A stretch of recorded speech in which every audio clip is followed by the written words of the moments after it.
Magandang araw mga kaibigan. Welcome to another episode of Silver Lining, where we reflect on life, faith, and the journey of healing through the eyes of God, our Heavenly Father. Magandang araw sa inyong lahat mga kaibigan. Ako po si Silver and welcome again sa ating podcast kung saan ang mga kwento ng buhay, pag-ibig, pag-asa, at pananampalataya ay pinakikinggan at pinaparamdam sa puso. Welcome muli sa isang napaka-personal na reflection that I feel God has led me to share with all of you sa ating episode sa araw na ito. Minsan, kailangan nating dumaan sa isang painful experience para gisingin tayo sa mga bagay na talagang mahalaga sa buhay. Hindi lang ito kwento tungkol sa health ng asawa ko. Ito ay kwento ng pagmamahal, pagpapahalaga, at ang paalala ng Diyos. Ang title ng ating episode ngayong gabing ito, Pahalagahan Mo Habang Nandyan Pa Siya. Appreciate while they're here.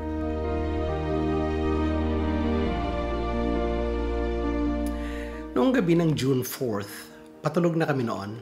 Nasa phone pa ang asawa ko, kausap ang kanyang mga kaibigan.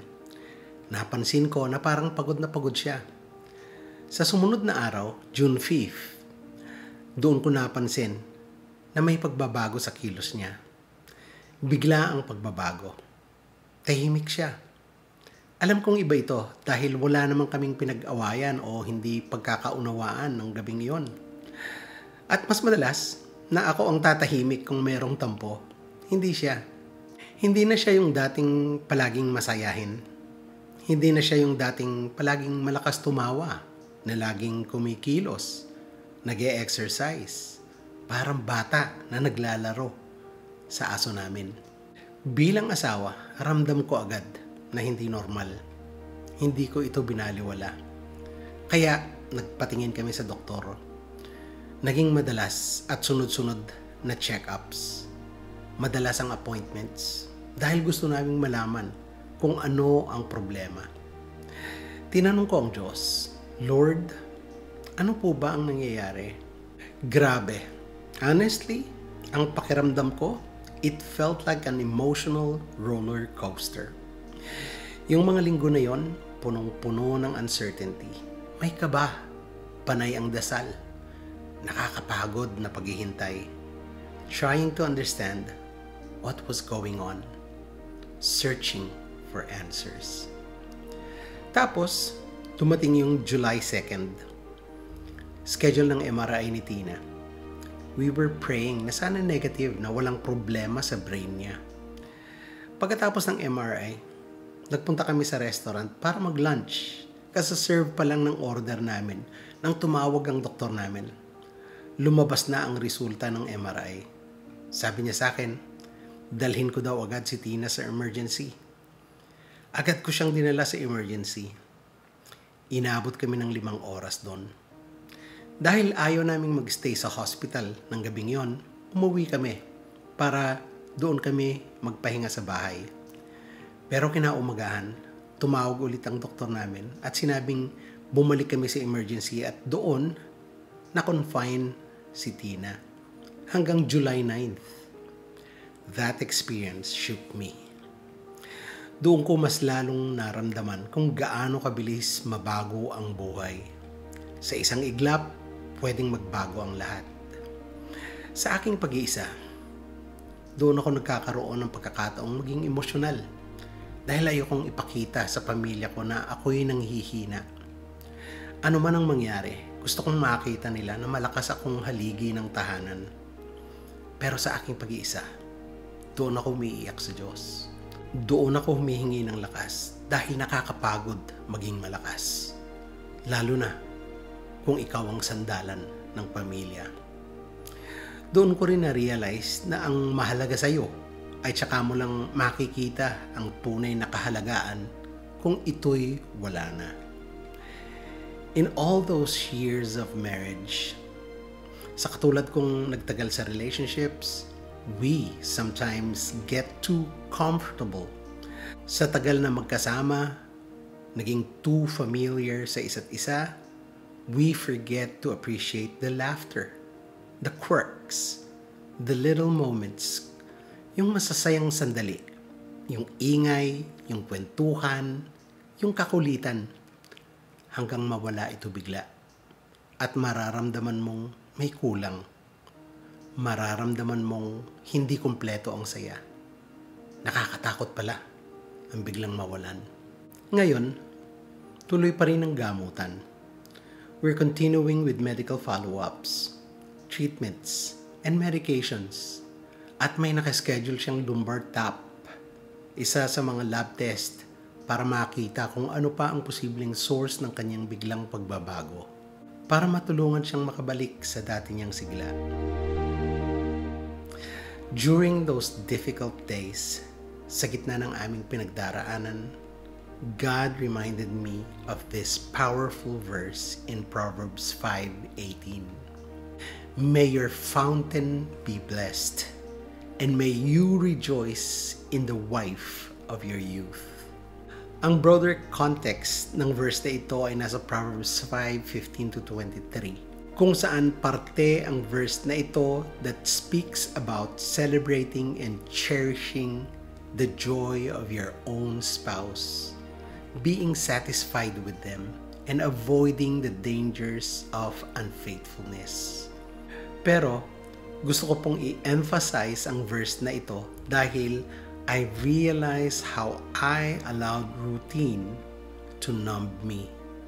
Dahil araw-araw kong nakikita, hindi na nabibigyan ng halaga, hindi na pinapansin, tuloy na baliwala. Naisip ko, hindi na ako madalas magsabi ng I love you. Minsan, naiirita na ako sa ingay niya. Naiirita how she expressed herself. I took her joy, her voice, her presence for granted. But when I saw the change in her, when the laughter was gone, the house felt quieter. Nung bigla siyang nanahimik, I missed it more than anything. Na-miss ko yung dati niyang sigla. Hinahanap-hanap ko na yung dati. Yung mga hindi ko na pinapansin, yung akala ko na hindi mahalaga. Totoo nga ang kasabihan, tsaka mo lang makikita ang halaga ng meron ka kung wala na ito. The Word of God reminded me again in Ecclesiastes 9:9. Ito yung moment na nagre-reflect si Haring Solomon kung gaano kaiksi at hindi alam kung ano ang mangyayari sa buhay sa isang iglap ng sandali. And how we should enjoy the simple blessings na bigay sa atin ng Diyos habang meron tayong panahon. Sabi dito, live happily with the woman you love through all the meaningless days of life that God has given you under the sun. The wife God gives you is your reward for all your earthly toil.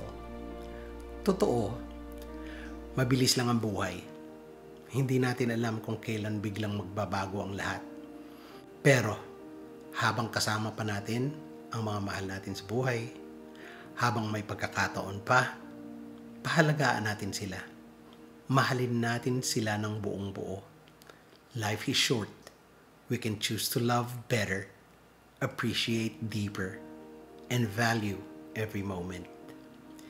Enjoy God's gift, especially the gift of companionship, while you have them. Ngayon, araw-araw ko nang sinasabi sa asawa ko, I love you.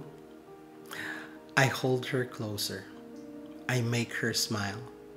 I hug her more. Mas madalas ko na siyang hinahawakan, niyayakap, pinatatawa, at pinasasaya. Ikaw, kaibigan, maybe God is speaking to you too. Baka may mga mahal ka rin sa buhay na matagal mo nang hindi na-appreciate. Pamilya mo, asawa mo, mga anak mo, o kaya ang magulang mo.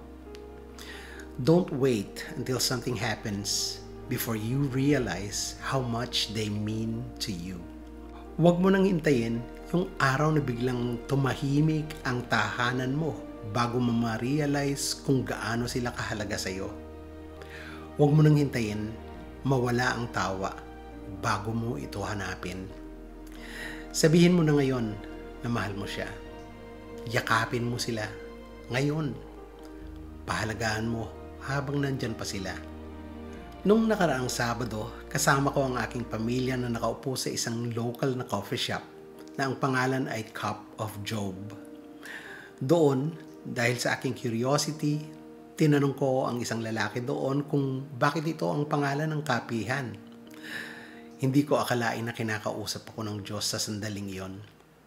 Na-realize ko lang noong nakaupo na ako sa aking office sa bahay habang ako'y nananahimik, kausap ang Diyos. Hindi ko matandaan yung eksaktong sinabi ng lalaki sa akin sa coffee shop, pero habang tinitignan ko yung mga pictures namin doon, pinakita sa akin ng Diyos yung Wi-Fi password na nakunan ko sa picture. Pinaalala sa akin yung Job 21:22. Ito ang sabi, "Submit to God and you will have peace. Then things will go well for you." Sa mga nakakaalam ng konteksto ng verse na ito, hindi po ito pareho sa aking karanasan. Pero ang pag-submit sa Diyos ay laging tama. Alam ng Diyos ang nangyayari sa buhay ko. Alam niya ang nararamdaman ko sa mga pinagdaraanan namin. Alam ng Diyos ang bawat kahinaan. Kaya sa pagkakataon na ito, pinaalalahanan niya ako. Kailangan kong pagdaanan ang bagyong ito at mag-submit lang ako sa Kanya at sa Kanyang mga plano. Dahil pagkatapos nito, merong peace na susunod. At sabi nga niya, things will go well for you. Kaibigan, kapag bumabalik tayo sa Diyos, magkakaroon din ng peace ang buhay natin. Kapag sinusurrender natin yung puso natin kay Lord, maayos din yung relasyon natin. Sa pamilya, sa asawa, at sa mga mahal natin sa buhay. Ito ay hindi kasabihan. Ito ay pangako ng Diyos. At ang pangako niya, lagi niyang tinutupad. Tara, manalangin na tayo. Panginoon, maraming salamat sa iyong reminder. Patawarin mo po kami kung minsan nakakalimot kaming pahalagaan yung mga taong pinadala mo sa aming buhay. Turuan mo kaming magmahal ng totoo, magpatawad ng mabilis, maging mas mapagpasensya at mas mapagmahal. Lord, salamat dahil habang may buhay, may pag-asa. Tulungan mo kaming bumalik sa iyo, Panginoon, at maranasan ang peace na galing lamang sa iyo. Sa pangalan ng aming Panginoong Jesus, ito ang aming panalangin. Amen. Mga kaibigan, salamat po sa inyong pakikinig. At kung nakarelate kayo sa episode natin ngayon, and if this reflection spoke to your heart, I encourage you, share it with someone who needs this reminder. Pakishare mo ito sa iba. Malay nyo, meron palang kailangan makarinig nito. Tandaan po natin na pahalagaan ang ating mga mahal sa buhay habang andyan pa sila. Hanggang sa muli, ako po si Silver, reminding you to submit to God and always listen to His voice. Bye! God bless.